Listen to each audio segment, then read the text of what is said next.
Dear students, SPPI online class में आपका स्वागत है।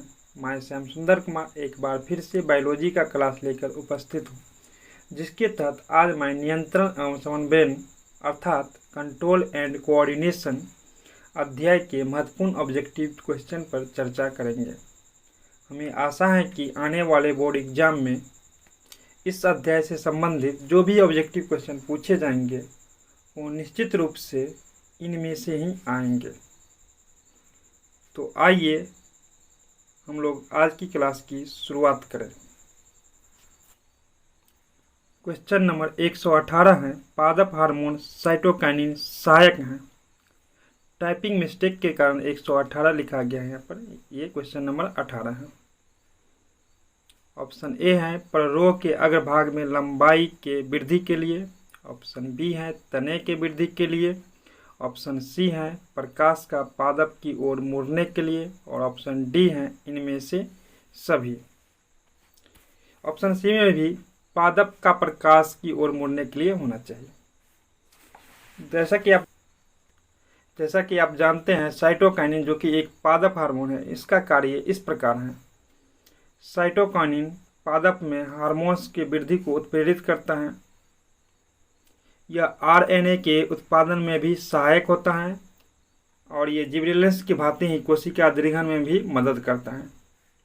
और ऑक्जीन के प्रेजेंट में ये साइटोकाइनिन तने की वृद्धि, पर्णवृत्तों की वृद्धि और पत्तियों की चौड़ाई में वृद्धि को भी उत्प्रेरित करता है।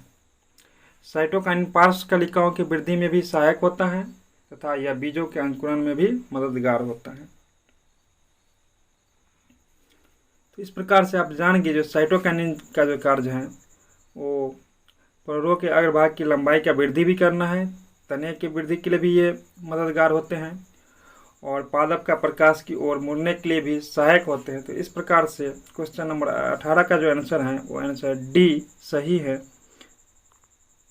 क्वेश्चन नंबर 19 है, निम्नलिखित में से कौन से अनैच्छिक क्रिया नहीं है।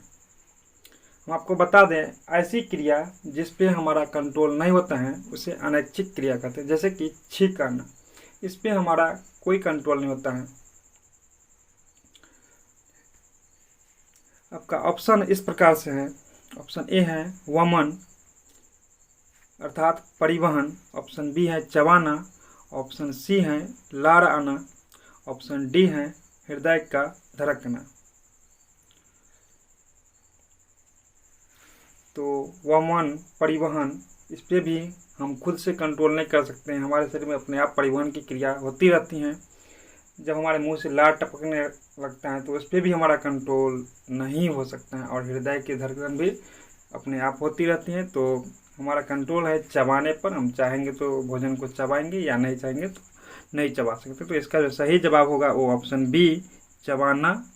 हम अगले क्वेश्चन की ओर बढ़ते हैं। अगला क्वेश्चन नंबर 20 है, पोन्स मेडुला और अनुमस्तिष्क। ऑप्शन ए अग्र मस्तिष्क का हिस्सा है। ऑप्शन बी मध्य मस्तिष्क का हिस्सा है। ऑप्शन सी पक्ष मस्तिष्क का हिस्सा है और ऑप्शन डी परमस्तिष्क का हिस्सा है।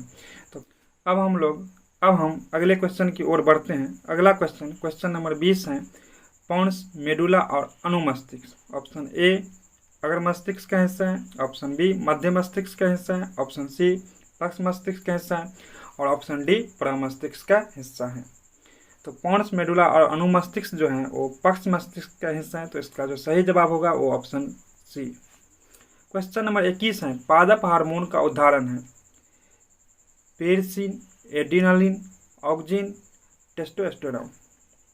तो पादप हार्मोन जो है वो इस प्रकार हैं, auxin, gibberellin, cytokinin, abscisic acid और एथिलीन। तो आप जान गए होंगे इसका जो सही जवाब होगा वो ऑप्शन सी ऑक्सिन है। अगला क्वेश्चन है, में से कौन से वृद्धि रोधक पदार्थ हैं। ऑप्शन ए है जिबरेलिन्स। ऑप्शन बी है एब्सिसिक अम्ल। ऑप्शन सी है साइटोकाइनिन और ऑप्शन डी है ऑक्सिन। तो वृद्धि रोधक पदार्थ का काम जो करता है वो एब्सिसिक अम्ल करता है। तो इसका जो सही जवाब होगा वो ऑप्शन बी एब्सिसिक अम्ल। क्वेश्चन नंबर 23 है, फल को पकाने में महत्वपूर्ण भूमिका इनमें से किसकी होती है। Ethylene, cytokinin, auxin, gibberellins. तो फल को पकाने का जो काम है वो एथिलीन का होता है। तो इसका जो सही जवाब होगा वो ऑप्शन ए एथिलीन। 24 है, मस्तिष्क की गुहा क्या कहलाती है? ऑप्शन ए आलिंद, ऑप्शन बी देह गुहा, और ऑप्शन सी क्रेनियम, और ऑप्शन डी गुहा। तो मस्तिष्क की गुहा को हम क्रेनियम के नाम से भी जानते हैं, तो इसका सही जवाब ऑप्शन सी क्रेनियम होगा। अगले क्वेश्चन की ओर हम लोग बढ़ते हैं। क्वेश्चन नंबर 25 है, निम्न विकल्पों में से किसे मास्टर अंतःस्रावी ग्रंथि कहते हैं? ऑप्शन ए है पिट्यूटरी ग्रंथि, ऑप्शन बी है थायराइड ग्रंथि, ऑप्शन सी है एडिनल ग्रंथि, और ऑप्शन डी है यकृत। तो पिट्यूटरी ग्रंथि को मास्टर ग्रंथि के नाम से जानते हैं क्योंकि यह अन्य अंतःस्रावी ग्रंथियों पर भी इसका कंट्रोल होता है। तो इसका जो सही जवाब होगा वो ऑप्शन ए पिट्यूटरी ग्रंथि। तो अगला क्वेश्चन नंबर 26 है, इनमें से कौन सा अंडाशय द्वारा स्रावित हार्मोन है? Option A estrogen, option B progesterone, option C relaxin, और ऑप्शन डी है प्रोस्टाग्लैंडिन। तो इसका जो सही जवाब होगा वो option A estrogen. Question number 27 है, बीज रहित पौधों के उत्पादन में सहायक होते हैं। ऑप्शन ए है साइटोकाइनिन, ऑप्शन बी है ऑक्जिन, और ऑप्शन सी है जिबरेलिन्स, और ऑप्शन डी है बी और सी दोनों। तो बीज रहित पौधों के उत्पादन का जो काम है वो ऑक्जिन और जिबरेलिन्स दोनों का काम है। तो जो इसीलिए इसका जो सही जवाब होगा वो ऑप्शन डी बी और सी दोनों। अगले क्वेश्चन की ओर बढ़ते हैं। अगला क्वेश्चन नंबर 28 है, हार्मोन स्रावित होता है? ऑप्शन ए अंतःस्रावी ग्रंथि से, ऑप्शन बी बहिःस्रावी ग्रंथि से, ऑप्शन सी नलिका ग्रंथि से, और ऑप्शन डी इनमें से कोई नहीं। तो हार्मोन्स का जो स्राव होता है वो अंतःस्रावी ग्रंथियों से होता है, तो इसीलिए इसका सही जवाब होगा वो ऑप्शन ए अंतःस्रावी ग्रंथियों से। अगला क्वेश्चन नंबर 29 है, मेरुज्जु निकलता है? ऑप्शन ए प्रमस्तिष्क से, ऑप्शन बी अनुमस्तिष्क से, ऑप्शन सी पौंस से, और ऑप्शन डी मेडुला से। तो मेरुज्जु जो है वो मेडुला से निकलता है, तो इसीलिए इसका जो सही जवाब वो ऑप्शन डी मेडुला से। क्वेश्चन नंबर 30 है, निम्न में से कौन सा अंग संवेदग्राही नहीं है? ऑप्शन ए कान, ऑप्शन बी आंख, ऑप्शन सी नाक, और ऑप्शन डी दिमाग है। तो इसका जो सही जवाब होगा वो ऑप्शन डी दिमाग। क्वेश्चन नंबर 31 है, वृद्धि हार्मोन के कम स्रावित होने से होता है? ऑप्शन ए है विरक्तता, ऑप्शन बी है मधुमेह, ऑप्शन सी है बौनापन, और ऑप्शन डी है घेगा।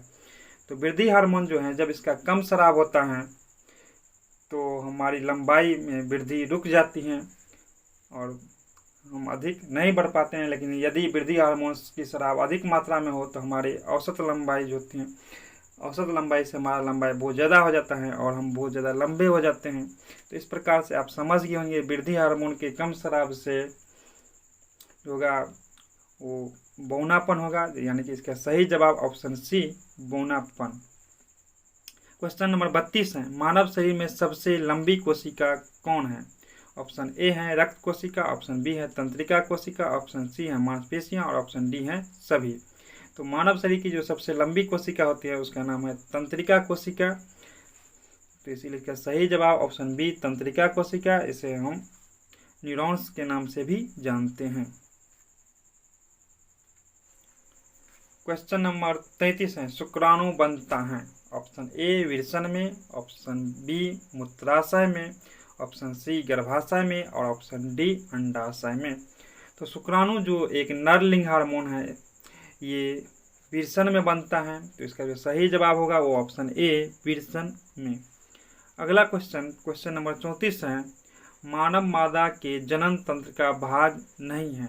ऑप्शन ए अंडाशय, ऑप्शन बी गर्भाशय, ऑप्शन सी शुक्रवाहिका, ऑप्शन डी डिंब वाहिनी।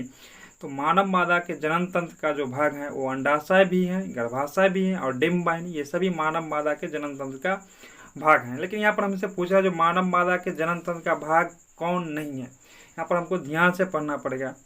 तो इसका जो सही जवाब जो होगा वो होगा ऑप्शन सी शुक्रवाहिका, क्योंकि ये मानव मादा के जनन तंत्र का भाग नहीं होकर पुरुष के जनन तंत्र का भाग है।